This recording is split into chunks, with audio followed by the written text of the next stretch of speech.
Hindi nililimitahan ng mahal na Birheng Maria ang kanyang sarili sa pag-aliw at paghikayat sa kanyang mga mahal na anak sa lupa. Siya rin ang konsolasyon ng mga pinananatili ng hustisya ng Diyos sa purgatorio. Sinong ina kapag nakikita ang kanyang anak na nahulog sa nagniningas na bangin ang hindi magmamadaling iligtas ang kanyang anak? Mananatiling manhid ba ang mahal na Birhen ang pinakamamahal sa mga ina sa mga pagpapahirap ng kanyang mga anak na nakalubog sa apoy ng pagpapatawad ng hustisya ng Diyos? Hindi.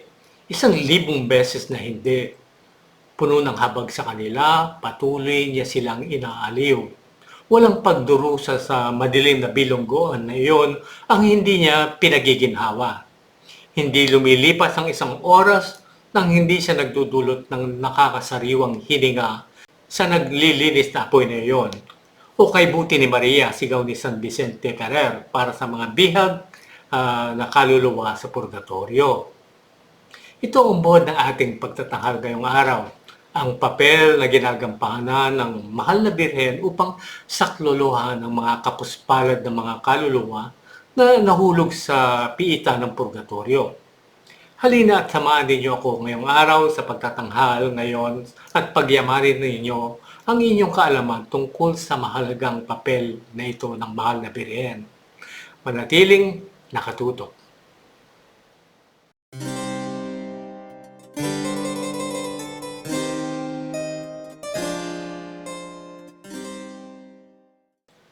Sa tulong ng pamamagitan ng mahal na Birhen, ang mga kaluluwa sa purgatorio ay patuloy na tinutulungan at pinagiginhawa ng ating mahal na inang si Maria. Sinabi niya kay Santa Brigida, "Ako ang ina ng lahat ng naglilimahid sa purgatorio. Ang lahat ng pagdurusa na idinudulot sa namatay para sa pagbabayad sala ng kanilang mga kasalanan ay naiibsan ng aking mga panalangin." Maligaya ang mga tunay na anak ni Maria. Ang kanyang tulong ay hindi lamang sinasamahan sila sa mundong ito, ngunit pinagiginhawa nito ang kanilang mga paghihirap sa mundong darating. Anong lambing at nakakaaliw ang kaisipang iyon? Napakasarap umasa sa tulong ng mahal na Birhen sa ating mga huling oras na malalaman na bibisitahin niya tayo at aaliwin tayo kung sa kasamaang palad ay hahantong tayo sa purgatorio. Napakalaking dahilan para mahalin siya ng may tamis sa mundong ito. Maria, ina ng awa, kaaliwan ng mga nagdurusa, iligtas mo kami sa purgatorio. Ang mahal na Birhen na hindi lamang binibisita at inaaliw ang mga kaluluwa sa purgatorio, inililigtas din niya sila sa tulong ng kanyang pamamagitan. Upang mapabilis ang kanilang pagpapalaya, hinihikayat niya ang mga nabubuhay tulad natin na pag-aanin ang kanilang pagdurusa at nakikiusap siya sa kanyang banal na anak na tanggapin sila sa kanyang kaharian ng kapayapaan. Kung ano ang hinihiling ni Maria, lagi niyang nakukuha. Isaalang-alang din kung gaano karaming mga nakalimutan o napabayaang mga kaluluwa ang magtatagal sa loob ng maraming siglo sa lugar na iyon nang hindi maipaliwanag na pagdurusa kung ang mahal na Birhen ay hindi minamadali ang oras ng kanilang paglaya. Gaanong karaming mga kaluluwa ang dinadala sa langit sa kanyang mga pakpak ng pag-ibig, lalo na kapag pinagdiriwang ng simbahan ang kanyang nakakaantig na mga pista. Sinabi sa atin ni Gerson na sa araw ng kanyang asunsyon o pag-akyat sa langit, isang pulutong ng mga kaluluwa mula sa purgatorio ang nailigtas sa tulong ng kanyang pamamagitan. Sinabi rin ni San Luis Maria de Montfort na sa mismong sandali ngayon umaapaw ang kagalakan sa langit. Isa ring banal na paniniwala na sa araw ng Sabado at mga araw ng kapistahan, ang ating mahal na ina ay bumababa sa lugar na iyon ng banal na katarungan upang tipunin ang napakaraming bilang ng mga bilanggo na nakakuha ng biyaya. Natutuwa siyang isama ang kanyang mga anak upang tipunin sila sa kanyang makalangit na pamilya. So po, Mayroon sa langit ng hindi mabilang na mga hinirang na may utang na loob sa kanilang pagpapalaya mula sa purgatorio sa dakilang reyna ng langit. Kaya mga kaluluwang Kristiyano, manalangin kay Maria araw-araw para sa inyong mga mahal sa buhay na yumao. Humingi ng kanilang kaginhawahan. Sa layuning iyon, mag-alay sa kanya ng ilang sakripisyo, isang komunyon, isang pagbisita sa isang kapilya kung saan siya pinaparangalan. Ipinahayag ng ina ng Diyos kay Santa Brigida, "Ako ang ina ng lahat ng kaluluwa sa purgatorio, at lahat ng pagdurusa na kanilang natamo ay patuloy na napapawi sa pamamagitan ng aking tulong." Ang mga deboto ni Maria ay hindi malungkot sa purgatorio. Hindi sila pinapabayaan doon. Si Maria ay makapangyarihan, ngunit dapat tayong magdasal sa kanya, lalo na ng rosaryo. Sinabi ni San Alfonso de Ligorio, kung nais nating maihatid ang mga kaluluwa sa purgatorio, dapat nating palaging irekomenda sila sa ating mahal na ina, lalo na sa pamamagitan ng pag-aalay sa kanya ng rosaryo kung saan sila ay laging naaaliw.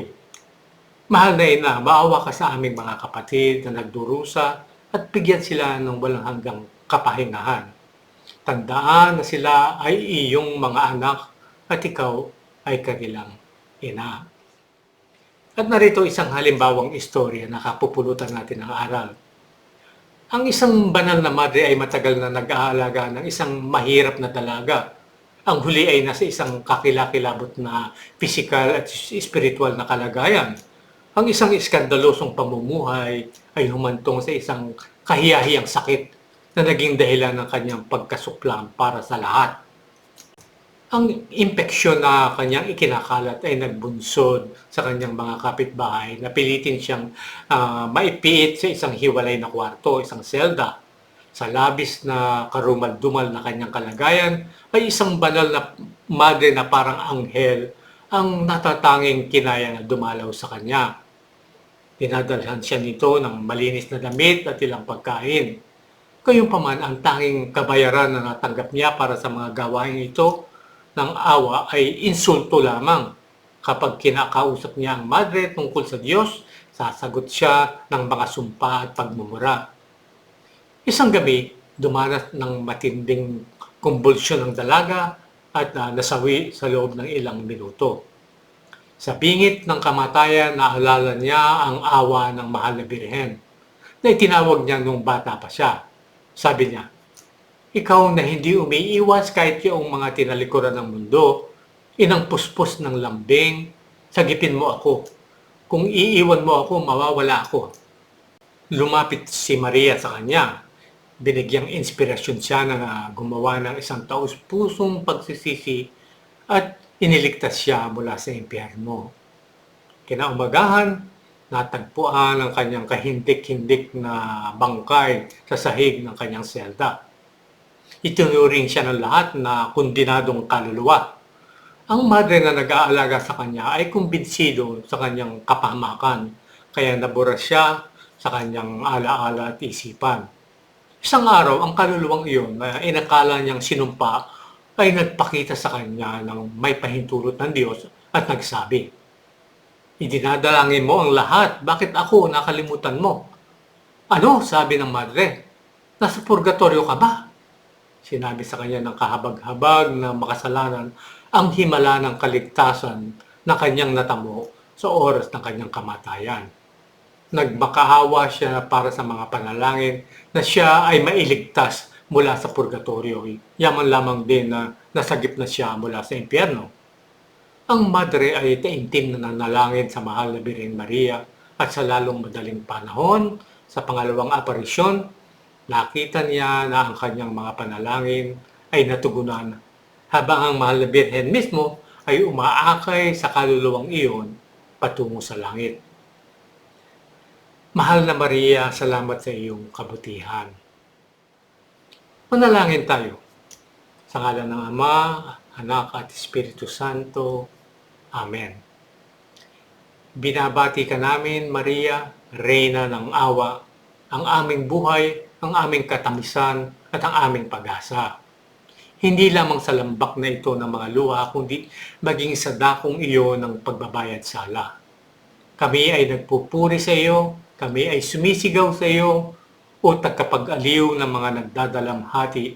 Kami ay umiiyak, kami ay nagbubuntong hininga para sa aming naghihirap na mga kapatid sa purgatorio. O aming tagapagtanggol, tingnan mo sila ng may awa at ipakita mo sa kanila ang bunga ng iyong sinapupunan na si Jesus. Nakikiusap kami sa iyo para sa biyayang ito, O Reyna na makadiyos at matamis na Birheng Maria. Sa ngalan ng Ama, Anak at Espiritu Santo. Amen. Kaya mga kapanalig, pagyamanin pa natin ang ating debosyon sa mahal na Birheng Maria at siya ay makapangyarihan upang makamit ang pagkakaligtas ng ating mga kaluluwa. Kaya patuloy tayo magrosaryo araw-araw, magdasal sa Kanya at irekomenda natin sa Kanya ang ating mga yumaong mga mahal sa buhay. At sana'y nakapulutan po ninyo ng aral ang ating pagtatanghal ngayong araw. At kung naibigan po ninyo ang ating istorya, ang ating pagtatanghal, mangyaring mag-like, mag-komento at i-share din po ninyo ang video ito. Naway makapulutan din ang aral ng inyong mga kaibigan o mga kamag-anak. At para sa inyo na hindi pa nakapagsusubscribe sa aming channel, mangyaring mag-subscribe na po kayo ngayon din. Pindutin lang ang subscribe na button sa baba at ang campanilla o ang notification bell sa kanan nito. At kung nais niyo po kaming suportahan, maaari po ito sa pamamagitan ng paglahok sa aming eksklusibong grupo ng mga buwan ng mga taga-abuloy o dinante na tinatawag na mga alagad sa kalinga ni Padre Pio, kung saan makapakinabangan po ninyo ang buwanan o lingguhang mga pamisa na ipinagdiriwang sa bansang Pransya. Ang mga misa po ay para sa inyo, no? Para po sa mga buhay itong misang ito, hindi po para sa mga yumao. At pero maaari naman yung isama sa inyong intensyon sila na yumaong mahal sa buhay ninyo. At may benepisyo rin po kayo na binasbasang larawan o medalya ni Padre Pio na aming ipadadala sa inyo sa oras na kayo'y sumang-ayon na maging buwan ng donante. At ang pagbibigay po ng donasyon ay sa pamamagitan ng direct deposit sa aming video account o kaya sa pamamagitan ng GCash via bank transfer. At meron din po kaming personal na GCash number sa ilalim ng aking pangalan na maaari po nyo ring gamitin. At para sa mga karagdagang mga detalye, mangyaring bisitahin ang aming website sa www.angtinignipadrepio.org. At maaari rin po kayong makipag-ugnayan sa amin sa pamamagitan ng email sa angtinignipadrepio@gmail.com. At dito po ay nagpapaalam na po ako sa inyo. Maraming salamat po sa inyong patuloy na pagtangkilik at panonood. Maraming salamat din po sa mga miyembro na ng mga alagad sa kalinga ni Padre Pio na patuloy pong sumusuporta sa amin. Bahala na po ang Panginoon, nagantihan ang inyong kabutihang loob. Hanggang sa muli po nating pagkikita, naway pagpalain at patnubayan kayong lahat ng ating Panginoon Diyos.